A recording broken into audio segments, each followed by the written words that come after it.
Are you looking for a photo gift that's really unique? Well, look no further. I'm going to show you how to make these super cool photo waterfall books. And how cute is that? These have got 10 photos in. But what I've done is I've done 5 photos and printed them off twice so that you can see the front and back. In hindsight, if I made it again, I'd probably make 10 different photos, but I just wanted to see how it worked out. So I made a 3x3 and a 2x3, and I'm going to show you how. Hi, I'm Sarah. I am the crafter and designer behind this channel, and I'm here to help you get the best of your Cricut and learn how to make unique projects with your Cricut without buying any extras. And this is a great little project. So this is a project that I saw the other day just purely by accident, but it wasn't made on a Cricut. I thought I can make that on my Cricut and I can do all the photos and print and cut it all in one project. And that's what I've done on here, and it was super easy. So I'll take you through step by step how to make it. I did make this one first, thought I'd done it wrong and remade it, but I actually hadn't. But I'll show you that later on in the video. So you can work on a 3x3. This is a 2x2. You could go bigger if you've got the 12x24 Cricut mats, but on a 12x12 cutting mat, I'd say 3x3 is the largest you can go. So for this project, you're just going to need coloured cardstock, and I used printable photographic paper and some Cosmic Shimmer glue or whatever glue you use, and that's all you need, and they are so easy to make. Okay, so let's jump onto Cricut Design Space and let's get started. We're going to start by grabbing a square from the free shapes bar, and this is what we're going to use mostly to create our file. So we're going to start by sizing it. So as I said before, I originally made a 3x3, then I adjusted it. So I'm going to show this part in the 3x3 and how to design your file. Once you've got it in the size you want it, you're going to duplicate it. And I'm going to duplicate it. I want 5 squares for my images. And then I'm going to have another square just to make the actual slider. So I'm going to put that square to one side. I'm going to just drag one square here. I'm going to unlock it at the top and drag it long. Now this is going to be as long as I can physically cut it. So that is just below 12 inches long. If you go to 12, it doesn't cut. It wants you then to go over to a 12x24 mat, which we don't want to do. And then I'm just making sure that my square fits exactly on my slider background, and it does. Now I'm going to turn that red, and I want to create a little V shape at the bottom. And this is really, really easy to do. We just need to make a template. So I'm just making sure that all my squares fit nicely. They're all the same size, so they will. And I'm going to drag this down the bottom. I'm going to go into the free shapes bar. I'm going to grab another square, but I'm also going to grab a triangle. And that one's a bit fat, so I'm going to use that one and flip it because that's more or less the size I want. I suppose I could have just dragged the other one, but either way. So you're going to flip that so that it flips vertically. And then I'm going to change that colour so that I can see it. And I'm going to drag that over my square. And what we're going to do is we're going to cut this triangle out of the square. It'll make sense in a minute. So I'm just going to make sure there's no top on it. Just lift it up so it overlaps. And then I'm going to right click, and I am going to slice it out. And this is another case of just thinking out of the box, because now when I pop this onto the bottom of this banner, this will make a V shape. So if I slice that out, right click and slice, I just want to make sure that it definitely overlaps the edges, and then that will cut a V into the bottom of my slider. So I could do that with scissors, but that's another way of doing it. So once I've got that, I'm ready to put my score lines on. So what I'm going to do is pop that back into shape. When I cut this out, I'm going to be building it upside down. So this is the other way to the way we're building it. So it will be from the top. So I'm just in the right hand bar, dragging the red file right to the bottom. So it's the bottom layer. I'm going to drag a square over the top and grab a score tool. And then what you're going to do is go into the rotate tool. You're just going to type 90, and that will flip your line round 90 degrees. And there you go. So we're going to put that score line on there. I'm just going to drag it slightly longer so it completely fits. And that's going to be where we put the first bit of glue, just above that, but it will be flipped the other way. So what we're going to do now is right click and attach it, just so that that's all connected together. We're then going to click on the score line and just duplicate that. And we want 5 of those, every 0.5 centimetre, and we're going to attach them and that's where the score lines will go. So now we can add photos, and we're going to upload our photos and bring them in and size them into shape. You want a bit of a space between your photo and your square because we're going to add an offset on after, and that's just to add a bit of a nice finish so that every photo has got the same offset. So once they're all sized, I'm going to drag them away and just add a tiny offset. So you only want a tiny one. I'm going to make it white just to finish off the photo and then flatten it.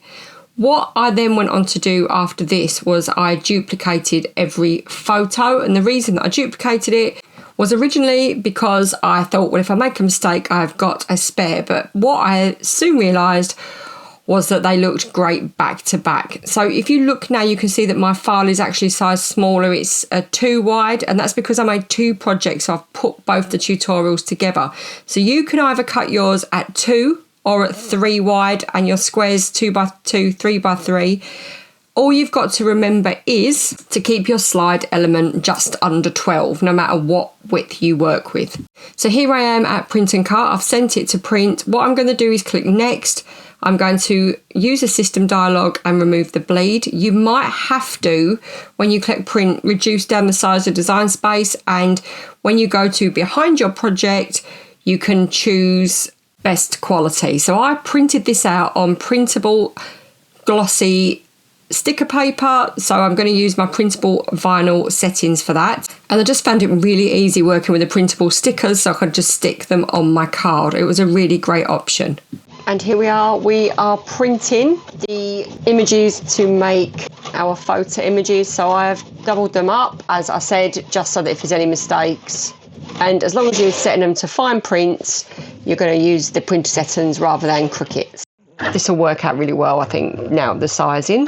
We're all set up, so I've got my scoring stylus in because I have a stylus, not the tool, and my fine cut blade. So I've set it all to go. I don't think it's going to score it as deep as I want it to. It didn't when I did my trial run. It actually sounds a bit better this time.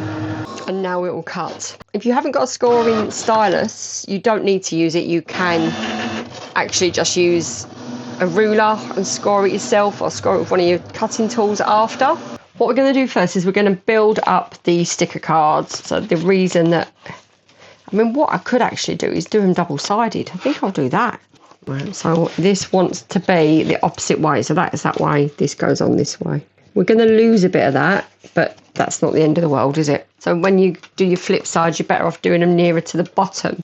I'm going to do, no, this isn't. This is Gringotts Bank. And then when we flip it, as I say, you don't have to do it on the reverse side. It's just that I did these just in case of a disaster. So if that's that way, that wants to go that way.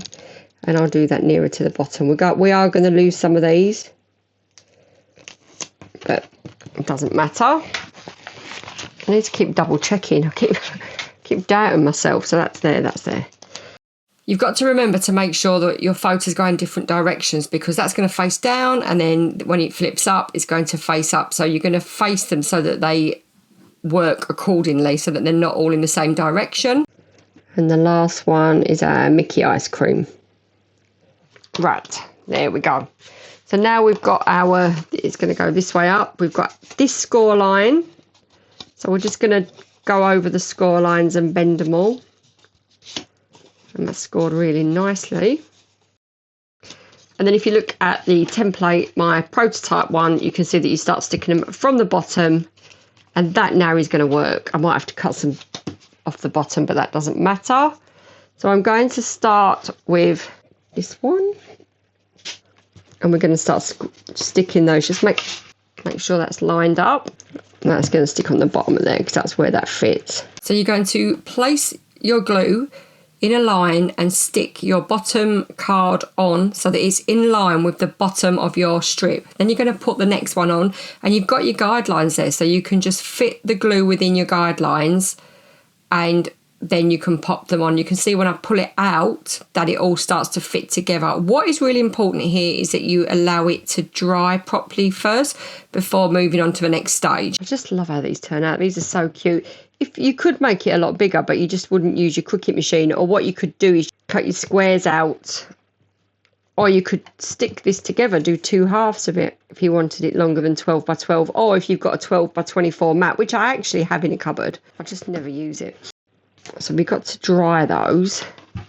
Now we're going to make a sliding element. So what we're going to do is go back to the original piece of cardstock that we cut from, and we're going to cut the edge, that thin piece there, and we want it 1.5 times wider than our actual card. And this is going to attach round the long piece, and it's going to flip under the photos and stick on top of the pink card, which is sat directly under our last photo. So it's going to slide through the long piece, and that's going to create the mechanism. And it's really important that you stick it near the bottom. Here we go. We've got our waterfall photos. So we've got the smaller one that I made, and I ended up cutting that down ever so slightly because it was quite long. And then this was the one that I made. These were 3 by 3, and I originally thought it was wrong, so I remade the smaller one. Then I realised I just put my backing too high up. It needs to go at the bottom for the waterfall motion to work. I love it double-sided. I think that's brilliant. And then on this one, I originally made it and put it higher, so that's why I remade it. But actually, that does work. It was just that I initially, when I first made it, and I'd put that up higher. So yeah, that's something that you've got to consider. But I love how they've turned out. And how did you find that? These are such unique little books. And the great thing about this is they can be made for birthday cards. They could be made for baby announcement, save the date cards with photos of the bride and groom. If you're going to make all of your own wedding, we're going to Disney announcements, so much. Plus, they can go in birthday card just as an extra special gift, or they can go on scrapbooking layers. I love them. I think I'm going to make loads of these going forward, just because it's something simple, unique, and looks great. This is the first time with a project that I've actually used print and cut photos. Usually, if I'm using photographs, I will cut them out on photographic paper and cut them out on my Cricut using a shape. But what I've done today is I've just done it all from inside Design Space, and as long as you use your printer settings, I think that's fine. I think when you're cutting out with the Cricut settings, for me it never works out. Now I know people that say that they get good results. I definitely don't, but if you use your printer settings, you can get great prints, and I did these, as I say, on sticker paper, so a really, really good result. So please do comment and let me know how you find the tutorial. Any questions, just ask. Do check out my other tutorials, and thanks so much for watching along. Happy crafting.